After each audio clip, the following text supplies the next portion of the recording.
पंडित जी को आज एक ओल्ड एज होम जाना है। वहां के मैनेजर ने बहुत पहले उनसे रिक्वेस्ट की थी कि कभी टाइम निकालकर उनके ओल्ड एज होम में आएं और वहां रहने वालों को गीता ज्ञान सुनाएं। पंडित जी को दो तरह के लोगों से बात करते हुए थोड़ी हेजिटेशन होती है। समझ नहीं आता कि उन्हें क्या बोले। एक तो बहुत छोटे बच्चे, क्योंकि उनके मन खाली स्लेट जैसे कोरे होते हैं, इसीलिए उन्हें कुछ भी बोलने से पहले कई बार सोचना पड़ता है। और दूसरा बुजुर्ग, क्योंकि उनके पास एक लंबी जिंदगी का पूरा एक्सपीरियंस होता है। इसीलिए जब ओल्ड एज होम से इनविटेशन आया तो पंडित जी थोड़ा कंफ्यूज थे कि किस टॉपिक पर बात करनी चाहिए। फिर उन्होंने सोचा कि वो कोई लेक्चर देने तो जा नहीं रहे थे जो पहले से तैयारी करके जाएंगे।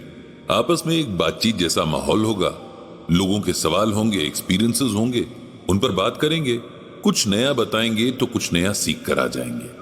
जब पंडित जी ओल्ड एज होम पहुंचे तो वहां का माहौल देखकर उन्हें तसल्ली हुई। एकदम किसी बड़ी जॉइंट फैमिली जैसा माहौल था। कुछ बुजुर्ग अखबार पढ़ रहे थे, कुछ आपस में बात कर रहे थे, कोई आराम कर रहा था तो कोई पौधों को पानी दे रहा था। बहुत सारे केयरटेकर्स थे जो सबको उनके कामों में हेल्प कर रहे थे। पंडित जी को मैनेजर वैभव ने रिसीव किया और उन्हें अपने ऑफिस लेकर गया। तुरंत उनके लिए पानी मंगवाया गया और फिर आज का प्रोग्राम बताया। आज 2 सेशंस होने थे। हर सेशन में 10 लोग शामिल होंगे। एक सेशन के लिए करीब 1 घंटे का टाइम शेड्यूल किया गया था। पंडित जी को मैनेजर की प्लानिंग ने बहुत इंप्रेस किया। उन्होंने उन लोगों का सेशन पहले रखा था जो बीमार थे, ताकि उन्हें इंतजार न करना पड़े, और टाइम भी इस तरह से रखा था कि उनकी मेडिसिन का शेड्यूल डिस्टर्ब ना हो। बात पूरी करके वैभव ने पंडित जी से कहा कि पंडित जी, अगर ओल्ड एज होम का एक राउंड लेना चाहें तो उसे खुशी होगी। पंडित जी तुरंत मान गए। तो वैभव खुद उन्हें लेकर पूरी फैसिलिटी दिखाने ले गया। बहुत ही साफ सुथरी जगह थी, अच्छा सा गार्डन था और कुछ क्यारियां थीं जिनमें सब्जियां उगाई जाती थीं। इस तरह वहां रहने वालों को सीजन के हिसाब से फ्रेश वेजिटेबल्स यानी फ्रेश सब्जियां भी मिल रही थी। रहने के कमरे बहुत साफ थे, कहीं कोई चीज बिखरी हुई नहीं थी। एक छोटा सा क्लिनिक भी था जिसमें एक डॉक्टर बैठता था। लाइब्रेरी भी थी और इंडोर आउटडोर स्पोर्ट्स तक की फैसिलिटी थी। वैभव ने पंडित जी के पूछने पर बताया कि यहां रहने वाले लोग बहुत अमीर भी नहीं हैं, बल्कि यहां रहने की कोई फीस फिक्स नहीं है। जिसकी जितनी कैपेसिटी हो वो उतना पे कर सकता है। बाकी का खर्च मैनेजमेंट खुद उठाता है। और मैनेजमेंट में कौन है? जब पंडित जी ने वैभव से पूछा तो वो मुस्कुरा कर रह गया। दरअसल ये ओल्ड एज होम वैभव का ही था और वही इसको मैनेज कर रहा था। उसके जवाब से पंडित जी को हैरानी भी हुई और खुशी भी। इतनी कम उम्र में ऐसा काम करने की इंस्पिरेशन कहां से मिली? पंडित जी ने वैभव से पूछा। पंडित जी, इसके पीछे एक लंबी कहानी है, वैभव ने कहा। अभी सेशन में आधा घंटा है, तब तक आपकी कहानी ही सुन ली जाए, अगर आप सुनाना चाहें तो। क्यों नहीं पंडित जी, मुझे बहुत खुशी होगी, वैभव ने कहा। जब मैंने होश संभाला तो खुद को एक अनाथ आश्रम में पाया। मेरे माँ बाप का कुछ पता नहीं था कि वे कौन थे। जब थोड़ा बड़ा हुआ तो मैंने वहां की मेड से पूछा कि मुझे यहाँ कौन छोड़कर गया था। तो उसका कहना था कि मैं 6 महीने की उम्र में किसी को रात में सड़क के किनारे मिला था। उसने मुझे पास के पुलिस स्टेशन में दे दिया। मुझे सड़क पर छोड़ने वाले या मेरे माँ बाप के बारे में कुछ पता नहीं चला। तब कोर्ट ने मुझे इस अनाथ आश्रम में भेज दिया। वहां रहने वाले ज्यादातर बच्चों की यही कहानी थी। उनमें से कुछ की किस्मत तब बदल जाती थी जब कोई फैमिली उन्हें अडॉप्ट कर लेती थी, लेकिन ऐसा बहुत छोटे बच्चों के साथ होता था।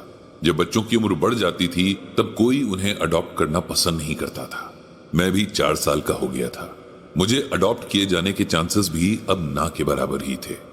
लेकिन फिर मेरी किस्मत चमकी और एक दिन हमारे अनाथ आश्रम में मिस्टर एंड मिसेस अग्रवाल आए। मिस्टर अग्रवाल बहुत बड़े बिजनेसमैन थे और उनका कोई बच्चा नहीं था। वो यहां एक बच्ची को अडॉप्ट करने के लिए सोच कर आए थे।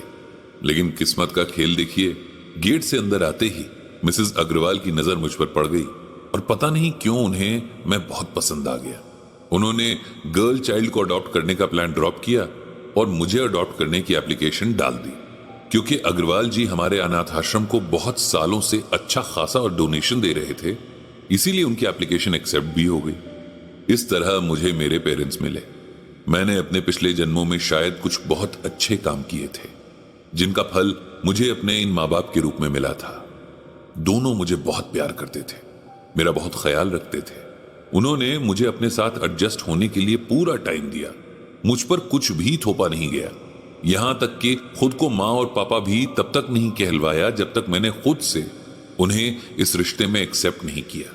एक छोटे से बच्चे को भी इतनी रिस्पेक्ट देनी चाहिए, उसकी सेल्फ रिस्पेक्ट, उसकी फीलिंग्स की इतनी कद्र करनी चाहिए, ये मेरे माँ बाप से सबको सीखना चाहिए। अब मेरी लाइफ एकदम ट्रैक पर आ गई थी।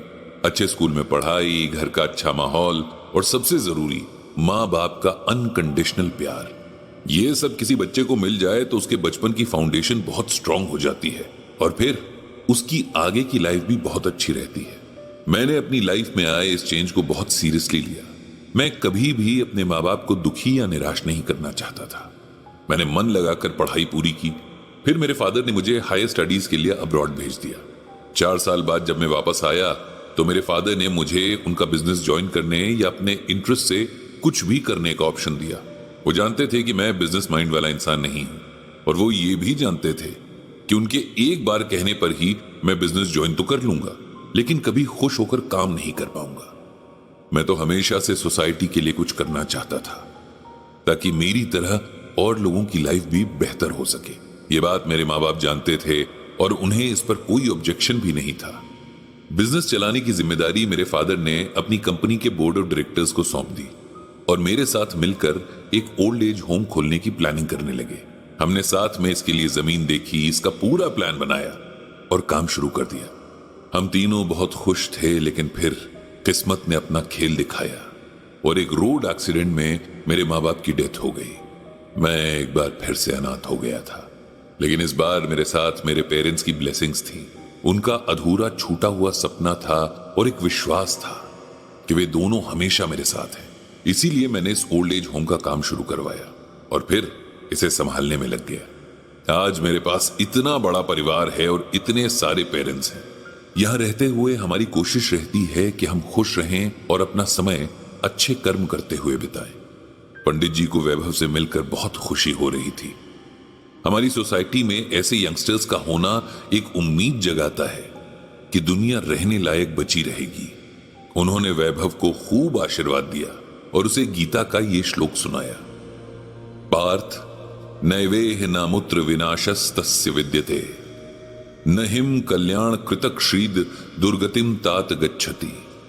भगवान श्री कृष्ण कहते हैं कि जो व्यक्ति निरंतर जन कल्याण के ही कार्य करता रहता है उसका इस लोक व परलोक में कहीं भी विनाश नहीं होता तथा ऐसा भलाई करने वाला व्यक्ति कभी भी पराजित नहीं होता। इसका सिंपल वर्ड्स में मतलब यह है कि सोसाइटी से हम बहुत कुछ लेते हैं लेकिन लौटाते कुछ नहीं, जबकि एक दूसरे की मदद करना हम सब की रिस्पॉन्सिबिलिटी है। भगवान को वो लोग बहुत प्रिय हैं जो दूसरों की मदद करते हैं। ऐसे लोगों का कभी बुरा नहीं होता। वैभव, आप जो कर रहे हैं वो एक बहुत नेक काम है। भगवान श्री कृष्ण हमेशा आप पर कृपा बनाए रखें। इसके बाद पंडित जी और वैभव सेशन के लिए चले गए।